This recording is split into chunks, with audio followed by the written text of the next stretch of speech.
Hello बच्चों, तो कैसे हो आप सभी। बहुत बहुत स्वागत है आपका क्लास 6 हिंदी मीडियम के चैनल पर। आई होप कि आप सभी बच्चे अच्छे होंगे, स्वस्थ होंगे, मस्त होंगे और बढ़िया होंगे। बेटा हमारा जो चैप्टर है वो कौन सा है? संख्याओं के साथ खेलना। और हमने इससे पिछली क्लास में भी बहुत अच्छे से गुणनखंड और गुणजों के बारे में पढ़ा था। ठीक है, तो एक बात सबसे जरूरी, अगर अभी तक आपने हमारे चैनल को सब्सक्राइब नहीं किया है तो बच्चों क्या कर लो, जल्दी से कर लो सब्सक्राइब और घंटी वाला बटन दबा दो ताकि जैसे ही क्लास शुरू हो आपके पास नोटिफिकेशन आ जाए।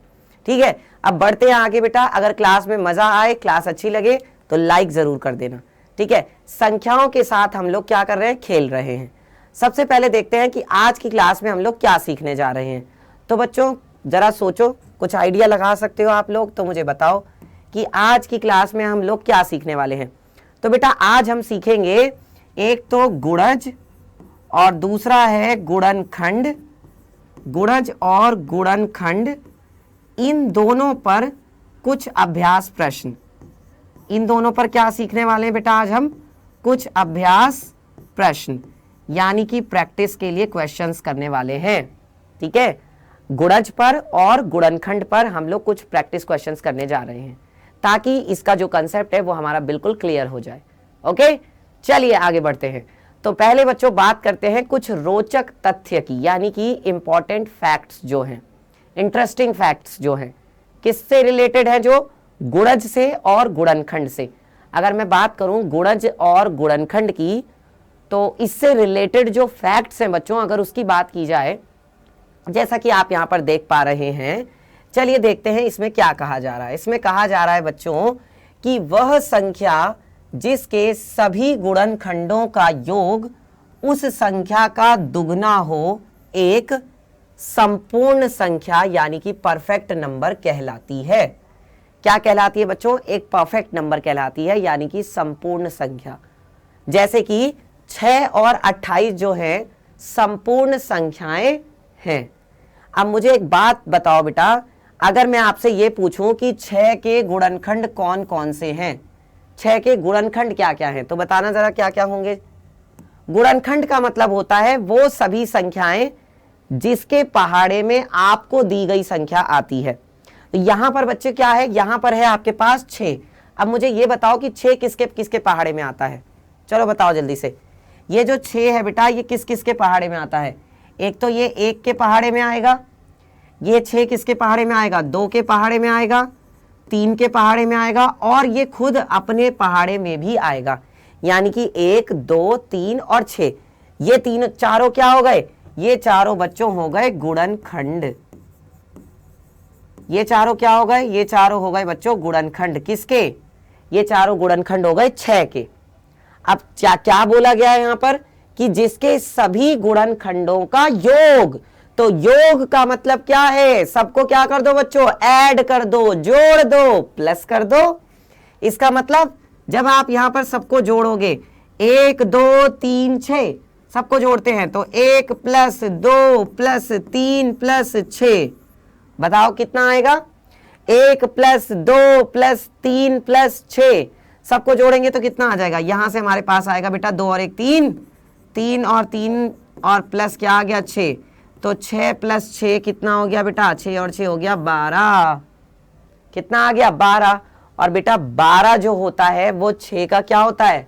दुगना ही तो होता है, यानी कि डबल ही तो होता है। देखो उन्होंने क्या बोला कि जो उनका योग आएगा वो उस संख्या का दुगना होगा। दुगना का मतलब डबल। तो जो 12 है बच्चों वो 6 का क्या होता है? दुगना होता है। बिल्कुल सही बात है, समझ में आया। अब उन्होंने कहा है कि 28 जो है वो भी संपूर्ण संख्या है। अब देखो ऐसे ही आप 28 के भी गुणनखंड देख सकते हो। बेटा 28 के गुणनखंड क्या क्या होंगे? मुझे ये बताओ 28 किसके किसके पहाड़े में आता है? तो 28 आता है बच्चों 1 के पहाड़े में, 2 के पहाड़े में, 3 के पहाड़े में नहीं आता। फिर उसके बाद आता है 4 के पहाड़े में, 4 × 7 = 28 होता है। फिर आता है 7 के पहाड़े में, 7 × 4 = 28 होता है।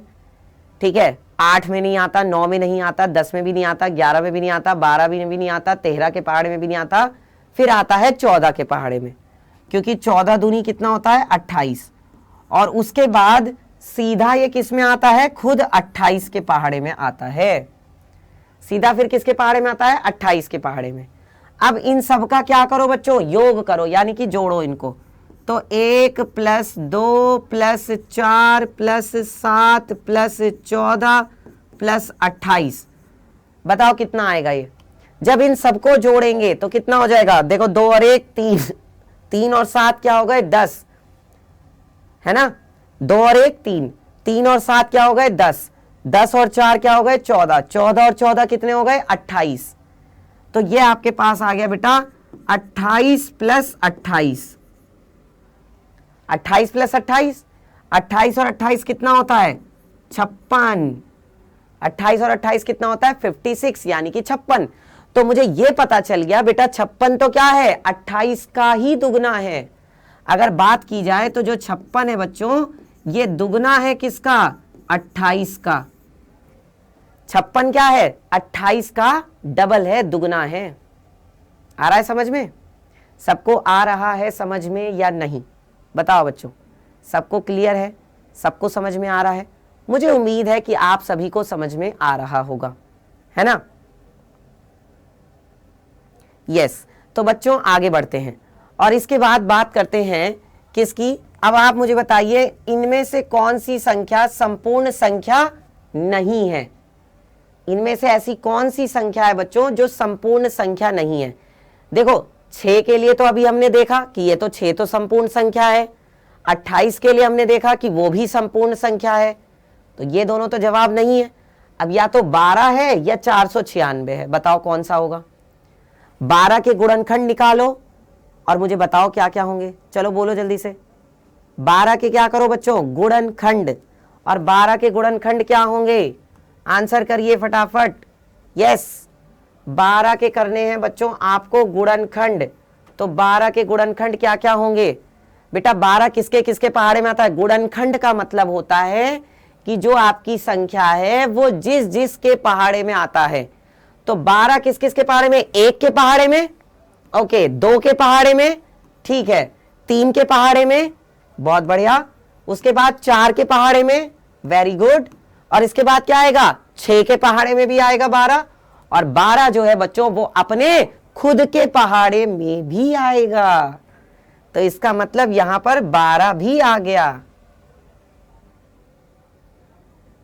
ठीक है, समझ में आ रहा है सबको। अब इसके बाद आगे बढ़ते हैं बच्चों। अब जरा मुझे ये बताइए, अगर मैं इन सबको क्या कर दूं, ऐड कर दूं, यानी मैं इन सबको जोड़ दूं, तो जोड़ना तो पड़ेगा तभी तो पता चलेगा। तो 1 + 2, 2 + 3, 3 + 4, 4 + 6 और 6 + 12, सबको मैंने क्या कर दिया, ऐड कर दिया बेटा, सबको मैंने जोड़ दिया।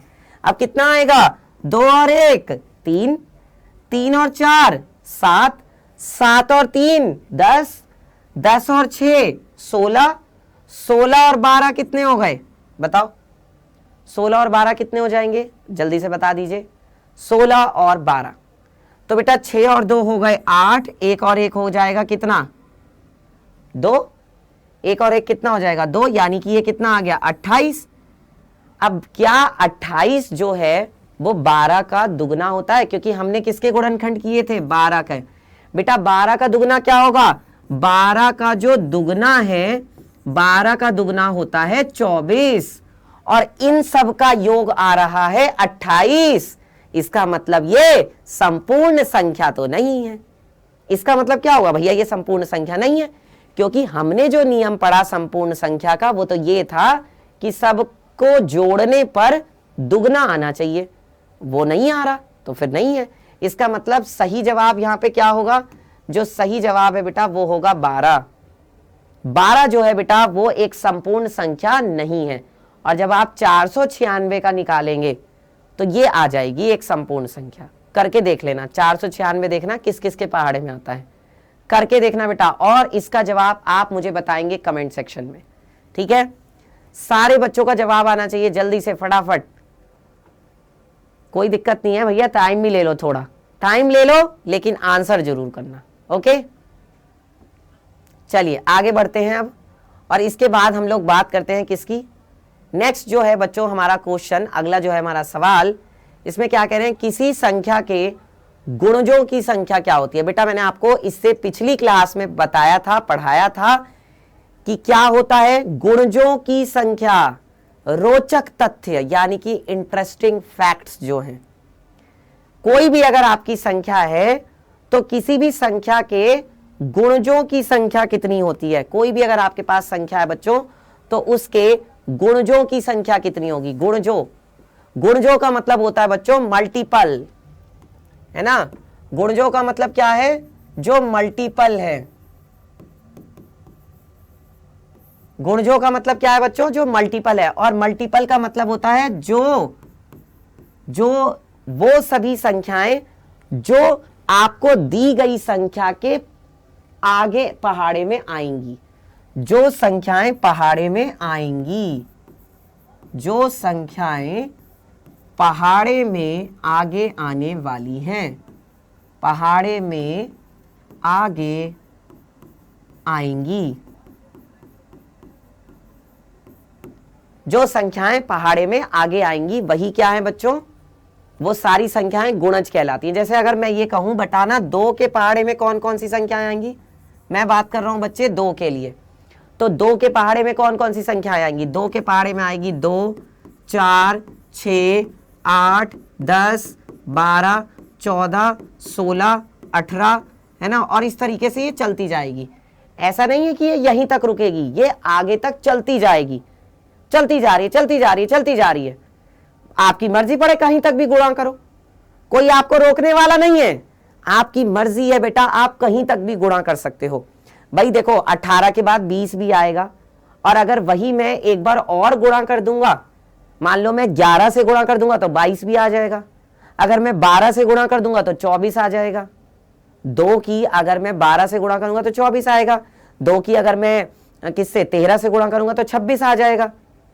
तो कहने का मतलब है ये यहीं पे नहीं रुक रहे हैं, ये तो चलते जा रहे हैं, चलते जा रहे हैं। इसका मतलब ये अनगिनत हैं। और अनगिनत का मतलब क्या है बच्चों? अनगिनत का मतलब है अपरिमित। अपरिमित का मतलब क्या है? अपरिमित का मतलब है बच्चों अनगिनत। अपरिमित का मतलब क्या है? अनगिनत। ये बहुत सारे हैं बेटा गुणज जो है, क्योंकि गुणज वो होते हैं जो आपको दी गई संख्या के पहाड़े में आने वाली सारी संख्याएं हैं। ठीक है, चलिए आगे बढ़ते हैं बच्चों, अगला सवाल देखते हैं। यहां पर इस सवाल में क्या कहा जा रहा है जरा देखो ध्यान से और बताओ।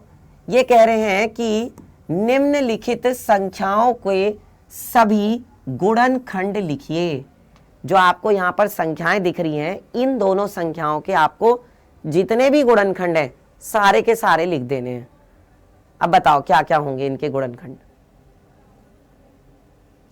देखो बेटा, अगर मैं बात करूं 24 की, तो भैया 24 जो है ये बताओ किस किस के पहाड़े में आता है। सोचो जरा, शुरुआत से 1 से सोचो।